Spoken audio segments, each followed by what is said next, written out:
జర్నలిస్టులపై రాష్ట్ర ప్రభుత్వం వివక్షత వ్యవహరిస్తుందని దీన్ని వ్యతిరేకిస్తూ జర్నలిస్టులు ఐక్యంగా పోరాడాలని తెలంగాణ వర్కింగ్ జర్నలిస్ట్ ఫెడరేషన్ రాష్ట్ర అధ్యక్షుడు మామిడి సోమయ్య పిలుపునిచ్చారు. వరంగల్లో జరిగిన టీడబ్ల్యూజేఎఫ్ తృతీయ మహాసభలో ఆయన ముఖ్య అతిథిగా పాల్గొని మాట్లాడారు. ప్రభుత్వం జర్నలిస్టుల సమస్యలను పరిష్కరించడంలో జాప్యం చేస్తుందన్నారు. త్వరలో రాష్ట్ర వ్యాప్తంగా జనచైతన్య యాత్ర చేపడతామని వెల్లడించారు.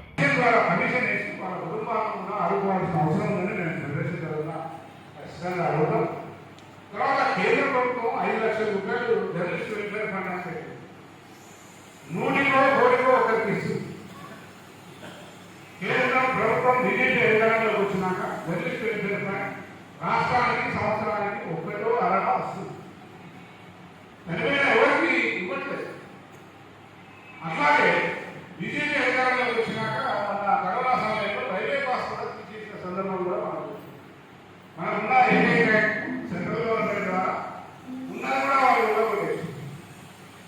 దాన్ని కూడా జరిగి సాధించుకోవాల్సిన అవసరం సందర్భం మనకు ఖచ్చితంగా ఉంది. జర్నలిస్టుల వెల్ఫేర్ కోసం ఇంకా అనేక అంశాలు పెన్షన్ పోరాటం కూడా నడుస్తుంది. మన జాతీయ అధ్యక్షుడు జాతీయ కార్యదర్శి వచ్చేది ఉంటే రాలేదు. కేరళలో సీనియర్ జర్నలిస్టులకు ఆగస్టు 2020 కొనసాగుతున్నాయి.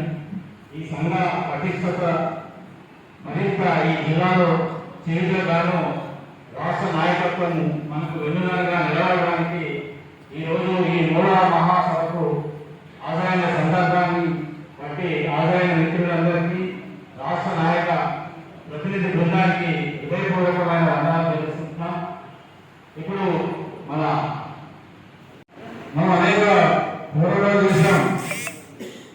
కలం గౌరవం దళం రెండు ఉపయోగించాం. మనం ప్రత్యక్షంగా పరోక్షంగా జర్నలిస్టులకు పోరాటం చాలా ఉంది. కానీ తెలంగాణ రాష్ట్రం వచ్చిన తర్వాత గత ప్రభుత్వం జర్నలిస్టులు మొత్తం విస్మరించి జర్నలిస్టులకు న్యాయం చేయలేదు, అన్యాయం చేసిందనేది మనం చూసాం. ఈ ప్రభుత్వంలో కూడా మనం అన్యాయానికి కోరుతున్నట్టు కనిపిస్తుంది. దాదాపు ప్రభుత్వం కొత్త ప్రభుత్వం వచ్చి కానీ ఇంతవరకు కూడా జర్నలిస్టు సమస్యలు ఏ ఒక్కటి కూడా పరిష్కరించలేదు. కాబట్టి మనం ముందున్న కర్తవ్యం ఒకటే, మనం పోరాటం చేయడమే తప్ప పరిష్కారం కాదు. జర్నలిస్టు సమస్యలు ప్రభుత్వం అంతా ఈజీగా పరిష్కరించే పరిస్థితులు లేవు. కాబట్టి ఇవాళ రాష్ట్ర వ్యాప్తంగా అన్ని జిల్లాల్లో కూడా మనం పర్యటించి మహాసభలు నిర్వహిస్తూ జర్నలిస్టులను ఐక్యం చేయడానికి అనేక ప్రయత్నాలు చేస్తున్నాం. 2 విషయాల ముందు ఈ సంఘం గురించి ఆల్రెడీ చెప్పారు కొంతమంది నాయకులు.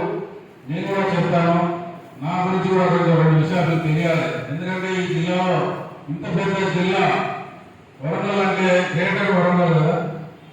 ఉమ్మడి వరంగల్ ఉన్నప్పుడు కూడా హన్మకొండ 2 జంట నగరాలు, వరంగల్ హన్మకొండ. ఇంతమంది జర్నలిస్టులు వచ్చి చాలా మంది ఉండొచ్చు ఇక్కడ. కానీ మన సంఘంలో ఇవాళ విజయ్ కుమార్, సెక్రటరీ స్వామిదాస్ వల్ల ఇక్కడ ఇంతమంది తయారయ్యారు. కానీ అసలు ఈ జిల్లాలో మన సంఖ్య చాలా బలహీనంగా ఉంది. ఎందుకు ఉంది అనే విషయానికి వస్తే నాయకత్వ ఓహం కేవలం పదవి తీసుకొని డిస్ట్రిక్ట్ ఆడుకోవడం లేదు, తన సొంత ప్రయోజనాల కోసం ఆడుకోవడం సంఘాన్ని తప్పు. కాబట్టి నాయకత్వ లోపం ఉన్నప్పుడు సంఘం అయ్యారు 10 మందికి ఉపయోగపడలేదు. వాళ్ళు జర్నలిస్టులు బాగానే నమ్మకం పెట్టుకున్నారు. మన సంఘం ఎందుకు వచ్చింది, ఎందుకు పుట్టింది? 2006లో ఈ సంఘానికి వ్యవస్థాపక అధ్యక్షుడు నేను, తెలంగాణ వర్కింగ్ జర్నలిస్ట్ ఫెడరేషన్ అధ్యక్షుడిని. ఆంధ్రప్రదేశ్ ఉన్నప్పుడు ఏపీడబ్ల్యూజేఎఫ్ ఏర్పడింది 2000. అందులో కూడా నేను మెంబర్ని, మోడల్ మెంబర్ని. నేను విజయ్ కుమార్, బాబురావు అని వీళ్ళంతా మెంబర్లు. ఎందుకు ఈ సంఘాన్ని ఏర్పాటు చేయాల్సి వచ్చింది? ఏ లక్ష్యంతో చేశాం? మనకున్న ఒకే ఒక సంఘం అన్నారు. నియంత్రిత ధోరణి వ్యవహరించడం వల్ల వాళ్ళ విధానాలు నచ్చగా మనం ఆ సంఘానికి బయటకు వచ్చి ఆపరేటివ్ యూనియన్ ఒకటి ఏర్పాటు చేయడం జరిగింది. జర్నలిస్టు న్యాయం చేయడం కోసం కదా, జర్నలిస్టు సమస్య మీద పోరాటం చేయడం కోసం కదా ఈ సంఘం ఏర్పడింది. ఇలాంటి సంఘాన్ని మనం ఏ విధంగా ముందుకు తీసుకోవాలిగా బలోపేతం చేయాలి, జర్నలిస్టులకు అండగా ఉండాలి.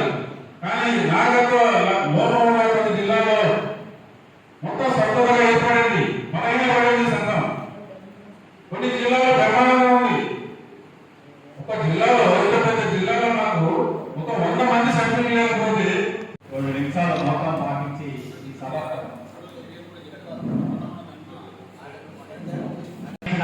మిత్రులు రవి గారు కానీ, స్వేచ్ఛ కానీ, హరిప్రసాద్ కానీ, అమరేందర్ గారు కానీ, మన దత్తరెడ్డి కానీ, వీరందరూ మిత్రులు గుండెపోటుతో మృతి చెందడం జరిగింది.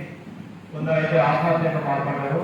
కాబట్టి వీరందరి కోసం 2 నిమిషాలు మౌనం పాటించి ఈ సభా కార్యక్రమాన్ని కొనసాగిస్తారు.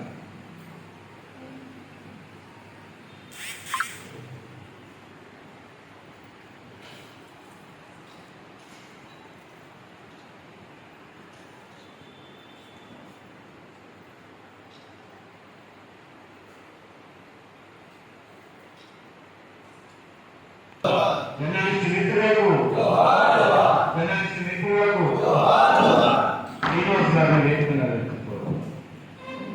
రాష్ట్ర కమిటీ తరఫున శుభాకాంక్షలు తెలియజేస్తున్నాను. ఈ మహాసభకి అధ్యక్షత వహిస్తున్న చెట్ల విజయ్ కుమార్ గారు, అట్లాగే జిల్లా కార్యదర్శి స్వామిదాస్, నాతో పాటు హైదరాబాద్ నుంచి వచ్చిన రాష్ట్ర ఉపాధ్యక్షులు బండి విజయ్ కుమార్, మరో ఉపాధ్యక్షులు వల్లాల జగన్ గారు, అట్లాగే రాష్ట్ర కార్యదర్శి సంజయ్ శ్రీనివాస్ గారు, నేషనల్ కౌన్సిల్ మెంబర్ కరీంనగర్ జిల్లా కార్యదర్శి కుడికాడు బాబురావు గారు, మరో నేషనల్ కౌన్సిల్ మెంబర్ చుచ్చు అయ్యయ్య గారు, అట్లాగే ఈ హన్మకొండ జిల్లా గత కార్యదర్శి ప్రస్తుత కోశాధికారి గోపాల్ గారు, అట్లాగే జనగామ జిల్లా నుంచి వచ్చిన ఆ జిల్లా అధ్యక్షులు నరేష్ గారు, వివిధ ప్రాంతాల నుంచి వచ్చిన మీ అందరికీ కూడా రాష్ట్ర కమిటీ తరఫున ధన్యవాదాలు, శుభాకాంక్షలు తెలియజేస్తున్నాను. చాలా సంతోషం. అనేక ఒడిదుడుకుల మధ్య ఇవాళ ఇంత బ్రహ్మాండంగా మనం ఈ జిల్లా మహాసభ జరుపుకుంటున్నాం. ఈ సభకు వచ్చిన మీ అందరూ కూడా మరోసారి కూడా ధన్యవాదాలు చేస్తున్నాను. ఈ మహాసభ విజయవంతం చేయడానికి మీరు ఎంతో వ్యయ ప్రయాసాలకు వచ్చి వివిధ ప్రాంతాల నుంచి వచ్చి ఈ సక్సెస్ చేస్తున్న మీ అందరూ కూడా మనస్ఫూర్తిగా ధన్యవాదాలు తెలియజేస్తున్నాను. మిత్రులారా, ఇప్పటిదాకా వేరుగా ఉన్న నాయకులందరూ కూడా చాలా విషయాలు చెప్పారు. మీకు జర్నలిస్టుల సమస్యలు, ప్రభుత్వ వైఖరి, ఇతర జర్నలిస్ట్ సంఘాల వైఖరి కూడా మీ అందరూ కూడా ఉన్నారు. ప్రధానంగా నేను చెప్పేది ఒకటే, రాష్ట్ర వ్యాప్తంగా ఇవాళ జర్నలిస్టుల పరిస్థితి అత్యంత దుర్బలంగా ఉంది. అనేక సమస్యలు పెండింగ్లో ఉన్నాయి. గత ప్రభుత్వం వాళ్ళు చాలా మోసం చేసి